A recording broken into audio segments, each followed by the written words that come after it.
Channel my self Priyanka Gupta. आज हम सीखेंगे बेसिक ऑफ मैथ, मतलब प्री नंबर कॉन्सेप्ट। ये बच्चों को सिखाना इसलिए ज़रूरी है मेजरमेंट में, या कोई छोटा बड़ा बिगर कौन सा, स्मॉलर कौन सा है, शॉर्टर कौन सा है, टॉलर कौन सा है। तो बच्चों को आना पहले ये ज़रूरी, इसको समझाना, इसका मतलब बताना, ये पहले बताना बहुत ज़रूरी है। 1 2 3 स्टार्ट करने से पहले, वो नंबर स्टार्ट करने से पहले हमें प्री नंबर कॉन्सेप्ट सीखना बहुत ज़रूरी है। तभी आगे जाके बच्चा मेजरमेंट में सही कर सकता है, या फिर उसे पैसे का ही काउंट करना तो उसमें भी वो सही कर सकता है। तो चलो आज हम स्टार्ट करते हैं pre number concept. So see L bigger, smaller, shorter, taller, lighter, heavier, less and more. हम इसे कंपैरिजन कैसे करेंगे? This tree bigger than this tree, this pencil shorter than this pencil, this leaves lighter than this pumpkin, the tea has less tea, the cup has less tea from this than this jug of water।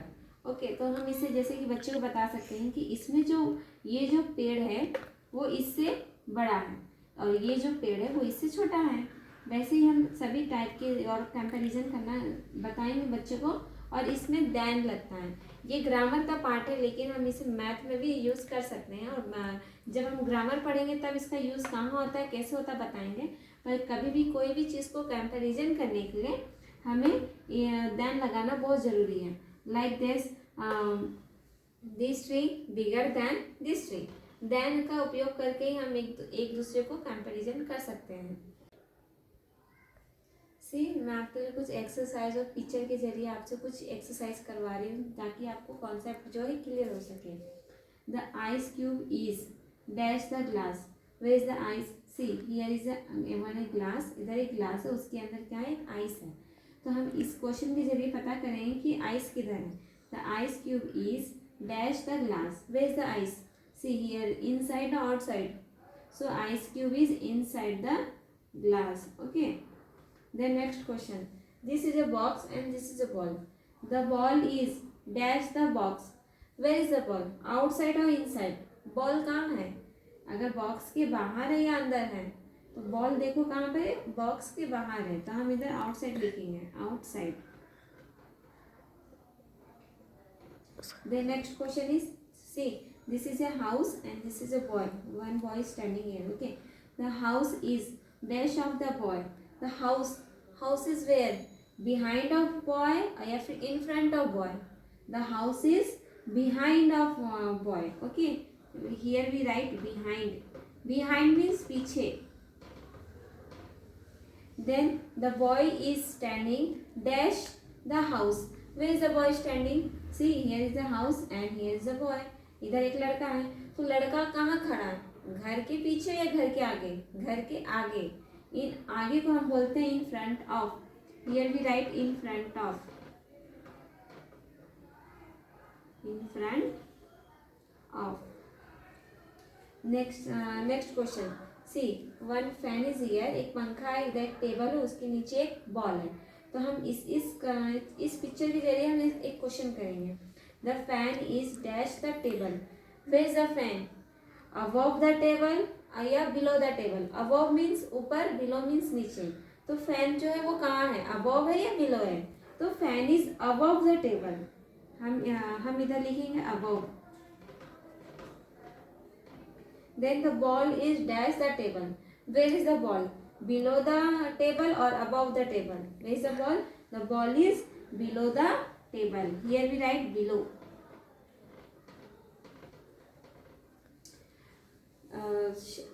आशा करती हूँ कि आपको मेरा जो ये question है, exercise जो है मैंने करवाया है, इसके जरिए आपने कुछ सीखा होगा, कुछ समझा होगा। आगे हम और कुछ नेक्स्ट करते हैं। ओके, नेक्स्ट हम सीखेंगे टॉप और बॉटम का कैसे यूज़ किया जाता है। टॉप और बॉटम कहाँ यूज़ करने से, कब टॉप यूज़ किया जाएगा, कब बॉटम यूज़ किया जाएगा। Okay, see this is a one tower. एक टावर है, उसके ऊपर एक लड़का है और उसके नीचे एक लड़की है।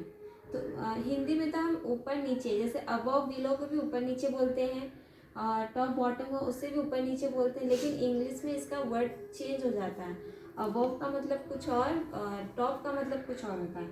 इसी तरह से ये टॉप और बॉटम हम सीखेंगे कि टॉप और बॉटम कहाँ यूज़ किया जाता है।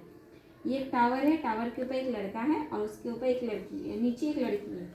The boy is standing at the top of the tower, see here top.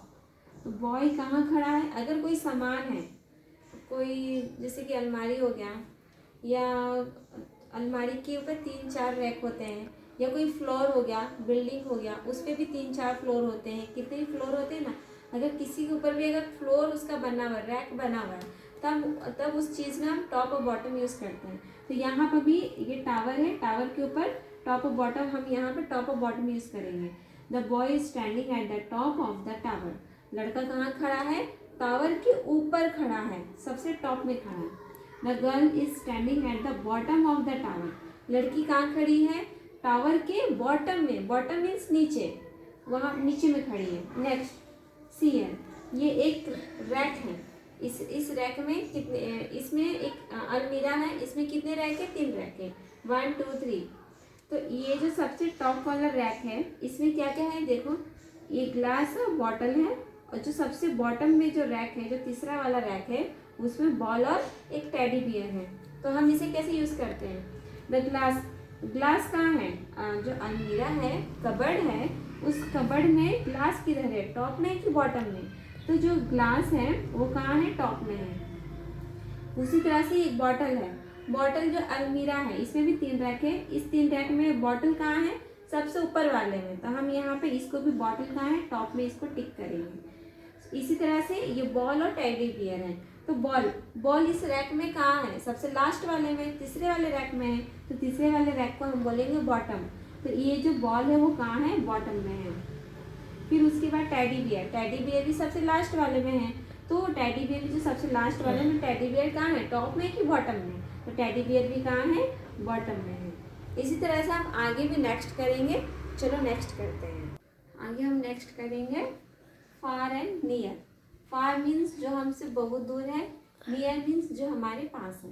फार जैसे कि सूरज, सन हमसे बहुत दूर है, तो हम इसके लिए फार के लिए, सन के लिए हम फार यूज़ करेंगे। उसी तरह से मून भी हमारे से दूर है, तो हम इसके लिए भी फार यूज़ करेंगे। स्टार भी हमसे बहुत दूर है, तो ये सब चीज़ों के लिए जो हमसे ज़्यादा दूर है उसके लिए हम फार यूज़ करते हैं। नियर मतलब जो हमारे पास है, बुक हमारे पास रहता है। See this is a book, pencil, jar and mobile तो आजकल हर एक बच्चों के पास होता है। तो book is near to us, pencil near to us, and jar, mobile, this all are things are near to us. Okay, उसी तरह से हम बिफोर आफ्टर सीखेंगे। Before, the ball, this is ball, flower, duck and candy. The ball is before the flower. Ball कहाँ है? Ball, ये flower है, तो फ्लावर से पहले बॉल है, तो उसके लिए भी हम क्या यहाँ पे लिखेंगे? The ball is before the flower. The duck is after the flower. Duck तो यहाँ पर है, आफ्टर मीन्स बाद में, बिफोर मीन्स पहले, आफ्टर मीन्स बाद में। डक कहाँ है?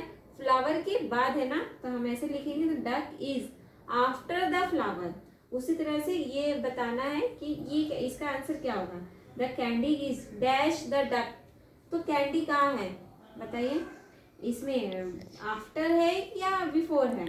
The candy is after the duck. Duck के बाद है ना कैंडी, तो हम इसे लिखेंगे आफ्टर द डक। उसी तरह से the flower is dash the duck. Flower कहाँ है? डक के पहले है या बाद में है? तो फ्लावर जो है वो डक के पहले है, तो यहाँ पे लिखेंगे the flower is before the duck. तो हम यहाँ पे कैंडी इज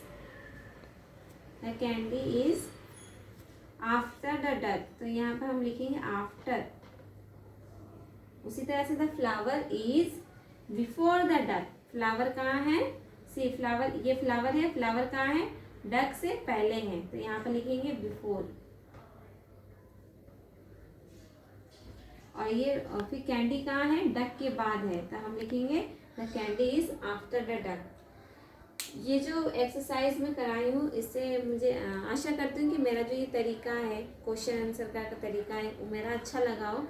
अगर इससे आपको और गहराई में पढ़ना है तो आप मुझे कमेंट कीजिए, शेयर कीजिए, और बस सब्सक्राइब और लाइक करके जाइए। Thank you.